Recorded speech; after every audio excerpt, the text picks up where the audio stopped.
মায়ের কত দাম, মায়ের কত মর্যাদা, এই সম্পর্কে আলোচনা শুনুন।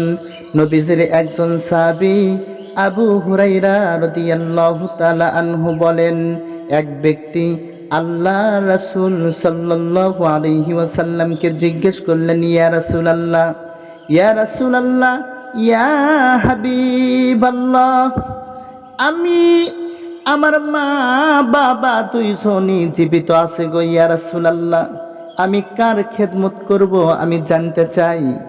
আল্লাহর নবী ওই সাহাবীকে বলতেছেন, তুমি সর্বপ্রথম তুমি তোমার মায়ের খেদমত করবা।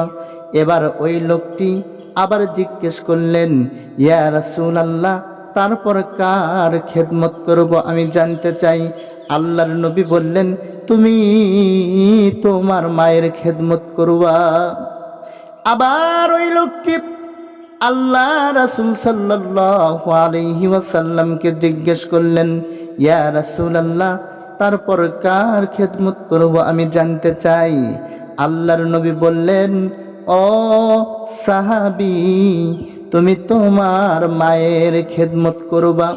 এরপর আবার ওই সাহাবী আল্লাহর রাসূল সাল্লাল্লাহু আলাইহি ওয়াসাল্লামকে জিজ্ঞেস করলেন, ইয়া রাসূলুল্লাহ, তারপর আমি কার খেদমত করব।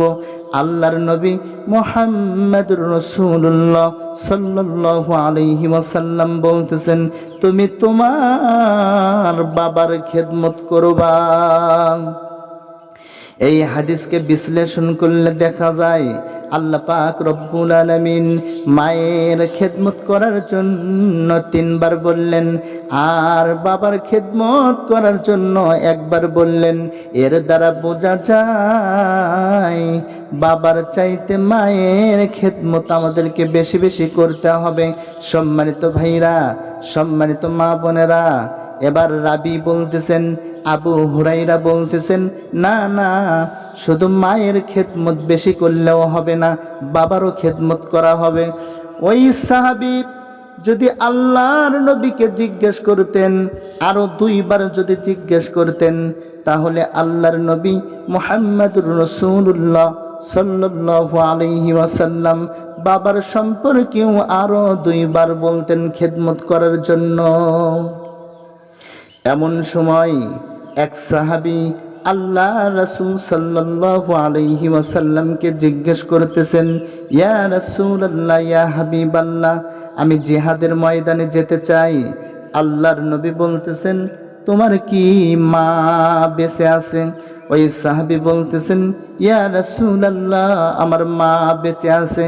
আল্লাহর নবী বললেন, যাও, বাড়িতে যাও, বাড়িতে গিয়ে তুমি তোমার মায়ের খেদমত করো, তুমি তোমার মায়ের খেদমত করো, কেননা তোমার মায়ের পায়ের নিচেই তোমার জান্নাত।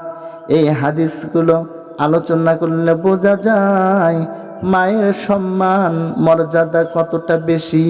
আল্লাহ পাক রব্বুল আলামিন আমাকে আপনাকে সবাইকে বেশি বেশি মায়ের খেদমত করা এবং বাবার খেদমত করার জন্য তৌফিক দান করুক। সকলে বলুন আমিন।